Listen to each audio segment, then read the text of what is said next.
大家好，这里是土拨鼠杂记。有朋友希望我点评一下马斯克在星舰试飞后一次游戏直播里回答网友问题的那段视频，我就赶紧跑过去看了一下。老实说，这段内容非常硬核。马斯克在这次和网友的对话中解答了很多网友们关心的问题，也谈了 SpaceX 正在进行的某些项目和星舰在未来短期内的发展，还谈了关于火星城市的想法。这段视频的链接我会打在本节目的说明里，感兴趣的朋友可以自行前往观赏。这段视频共约38分钟，由于马斯克是在一边打游戏一边根据网友的提问来解答问题，所以呢就显得有点凌乱。我就把这些问题汇总了一下，然后分了类，把对同一类问题的回答放在一起。这么做是不想让观众的思路来回跳转，当然这么做的缺点就是原来视频的时间顺序被打乱了，但请不必担心，这么做不会对内容本身有任何影响。好，下面咱们就开始。在这段直播里，马斯克主要回答了网友们提问的有关星舰和火星殖民等多方面的问题，期间还有一小段谈到了他的脑机接口公司 Neuralink。不过由于时间的关系，有关这部分内容咱们在这儿就暂不讨论了，咱们还是直接谈和航天有关的内容。在直播里，马斯克有2段关于太空探索和外星殖民的讲话，讲得非常好，分别位于视频的中间和结尾的部分。 Now, we live on a planet where the gravity is high and we have a dense atmosphere. So if this was a video game, it would be set on extreme difficulty. So, like, it's very extremely difficult, but not impossible. So, I'm confident this it will work. Just a question of how many attempts we need to make it work, and then make it work really well. I think you said something like, if Earth's gravity was 10% lower, it would be easy mode, pretty much. Yeah. And if it was 10% higher, it would be completely impossible or something. Yeah. Maybe not completely impossible. But if it was 20% higher, we would not know how to solve it. 在这2段视频里，马斯克谈到，我们生活在一个引力巨大的星球，想进行太空探索非常困难，但并非不可能。这就像是在打一场游戏，游戏的难度被设定成了超难模式，但是只要努力就有实现的可能。如果再结合马斯克谈火星殖民原因部分的内容，我愿意把它总结为，为了给文明延续提供更多的机会，我们就必须学会多星球生存。这些星球不仅限于太阳系内，也包括其他的恒星系统。虽然离开地球是一件非常困难的事情，但幸运的是，这并非不可能。事实上，我们现在做的就像是在打一场超难的游戏而已，通关奖励就是文明的延续。我觉得马斯克的这段话说得太好了，他能激起很多人对太空探索和外星殖民的兴趣。您觉得我说的对吗？下面我们就来看看马斯克到底和网友们谈了些什么话题。在和网友们讨论的问题中，被提及最多的还是和殖民火星相关的问题。马斯克认为 That's the purpose of SpaceX. Make life multiplanetary. Make life multiplanetary, the probable lifespan of civilization is dramatically greater, and we can go eventually from the solar system to other star systems and maybe discover many long-dead alien civilizations. I think it's very exciting. SpaceX 的目标就是建立一座足以自持的火星城市，让生命在多个行星繁衍，从而增加文明长期存在的机会。而其中最主要的就是这个城市必须能够在火星上依靠自己生存下去。The right move is to get the city on Mars to be self-sustaining as quickly as possible, so as to secure the long-term future of consciousness and life as we know it. 在城市规模上，马斯克认为火星城市要达到100万人，并且需要由地球向初创的城市提供1000万吨的物资，以启动火星城市的自主运转。In order to build a city on Mars, let's say if you're aiming for a million, whatever's, I'm not sure what the right number is for being self-sustaining, but I think it's maybe on the order of 1 million people and maybe 10 million tons of cargo to build up the infrastructure necessary to be self-sustaining. 他认为这座城市的建造可能需要20到30年的时间。So can we make Mars self-sustaining while civilization has a high enough tech level to keep sending ships to Mars? That's what it comes down to. I think it can be done in 20 to 30 years. 为了建设城市，在一次发射窗口期内，需要向火星发射上千艘飞船。And then for building a city on Mars, you need thousands of ships. 他打算在3年内就派飞船去火星。Within 3 years, I think we'll launch the first Starship to Mars in less than 3 years. 按照他的设想，到真正开始殖民火星的时候，第一次去火星可能会是3艘星舰，第二次就是20到30艘，第三次就是上百艘，然后每个窗口期发射的飞船都达到上千艘。So send a few ships first time, maybe 3. Confirm that they can land well, and then crank it up from there. And then go to 20 or 30 ships in the second rendezvous, 100 on the third, and try to get to 1,000 ships going to Mars every rendezvous, so every 2 years, as quickly as possible. 他还表示会在火星上建立星链卫星网络，这样在火星上上网就完全不是问题了。And yeah, we'll send Starlink satellites to Mars too, so Mars will have a great internet. 当有人问起月球的时候，马斯克拿月球和火星做了比较。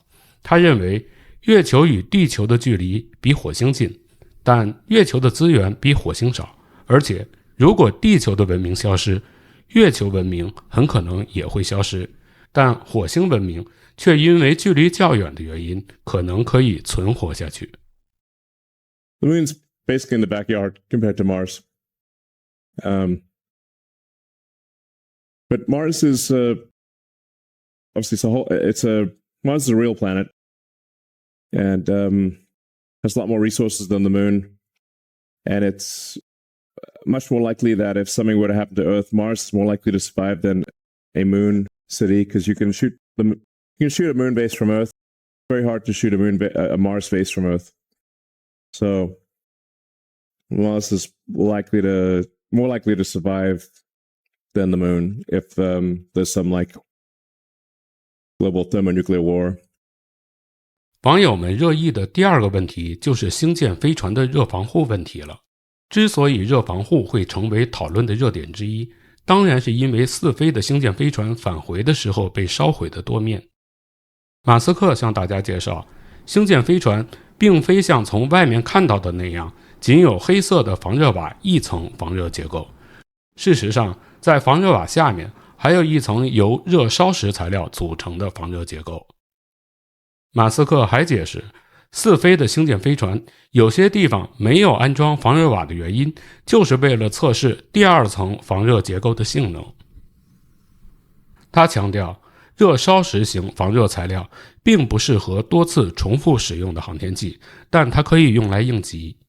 And we're going to put secondary ablative material below the tile, so that if a tile does crack or come off, it's got a good shot of returning. We ran 2 experiments with tiles on this flight, which people may have noticed because they saw why there's some missing tiles on this last flight. They were intentionally missing because we were testing the secondary heat shield material, which is like a silicone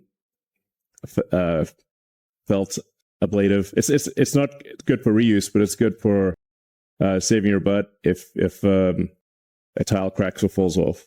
关于这点，我在我之前的节目里也向大家介绍过，相信大家一定还记得。马斯克还向网友们解释了飞船在载入前防热瓦脱落的主要原因是热胀冷缩。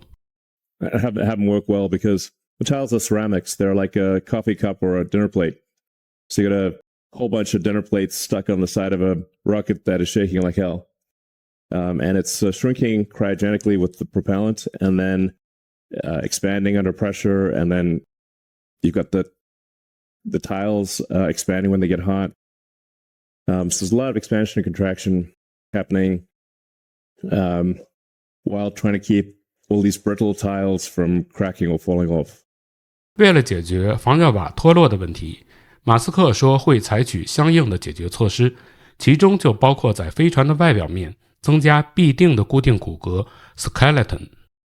But on the next flight, we want to not have the tiles fly off and have a skeleton flap. 这就有点像我们装修的时候安装铝扣板要先打骨架一样，这样每块铝扣板就可以嵌入骨架留出的空当里，确保固定的可靠。只不过这么做的工作量非常大，五飞的星舰是否来得及进行改制，我有一点怀疑。对于防热瓦本身，马斯克谈到会更换所有的防热瓦，新防热瓦的强度将是现在的2倍。We have to take. We're going to replace the whole heat shield on the ship. So the new heat shield tile is about twice as strong as the ones that were on the last flight. 我理解马斯克在这儿提到的防热瓦强度，应该指的主要是防热瓦的固定强度和高温强度。关于防热这部分，由于会涉及到很多的专业内容，我将来会专门做节目给大家讲。在这儿，我仅谈我对马斯克答复的一些看法。星舰4飞暴露出的防热问题，主要就集中在防热材料、防热瓦固定方式和备用防热措施上，而马斯克的回答从这3方面都有了明确的表述，所以我对马斯克的回答还是感到相当满意的。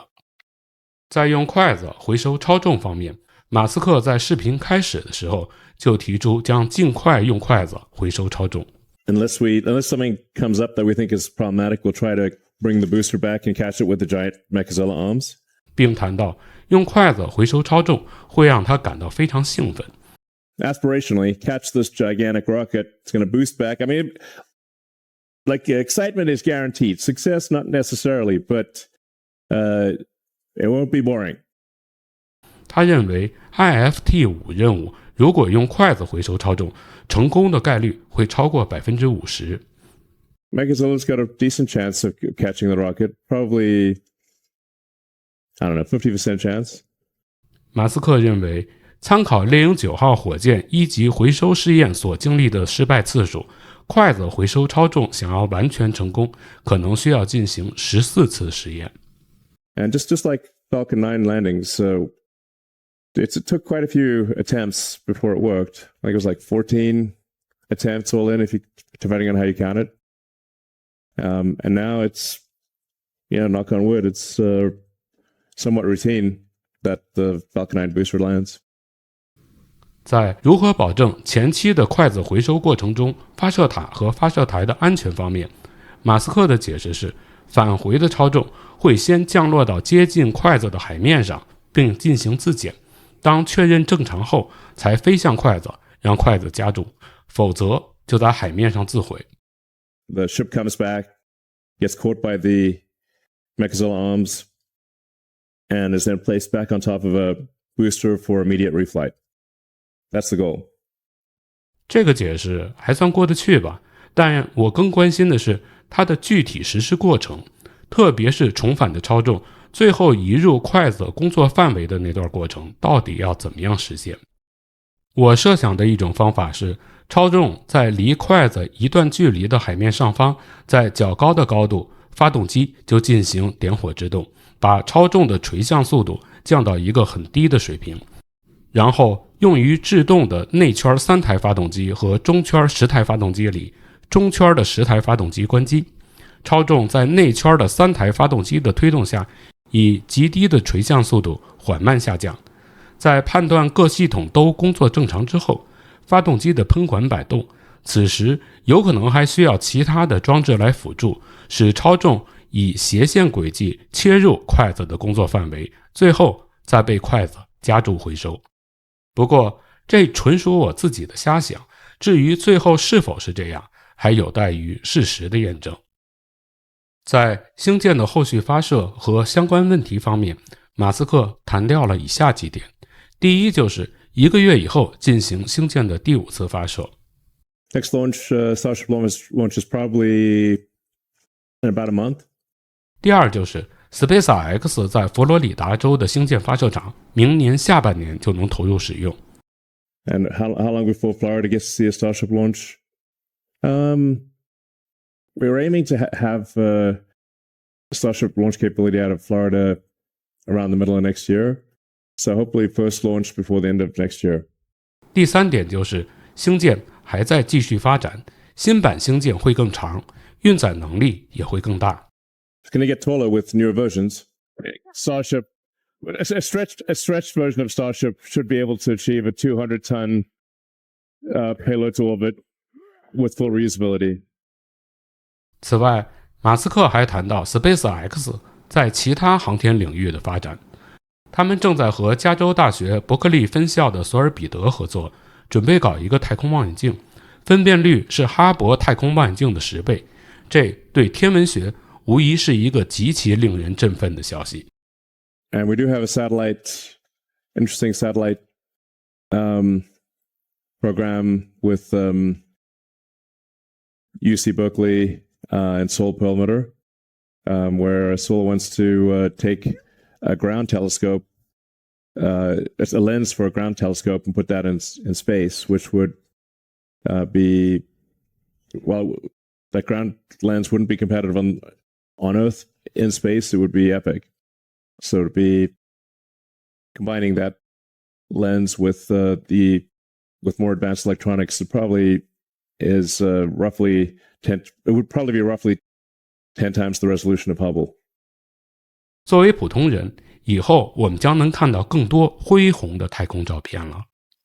估计是有很多网友问起星舰为什么会是现在这个样子，为什么会是这样的布局，为什么飞船的燃料选择了液态甲烷而不是比重更高的液氢，为什么会使用不锈钢而不是使用更为广泛的铝合金或者是性能更好的碳纤维，以及星舰飞船是如何解决长期在太空旅行的时候低温推进剂的蒸发问题的。限于时间的原因，这部分内容我就在下期节目里再向大家介绍了。今天的节目就到这里，不知道您在看了之后有些什么样的感受，欢迎您给我留言，咱们一起讨论。最后感谢您的陪伴，请您订阅我的频道，打开小铃铛，这样您就能收到我节目更新的通知，同时也欢迎您转发、评论、点赞。咱们下期节目再见。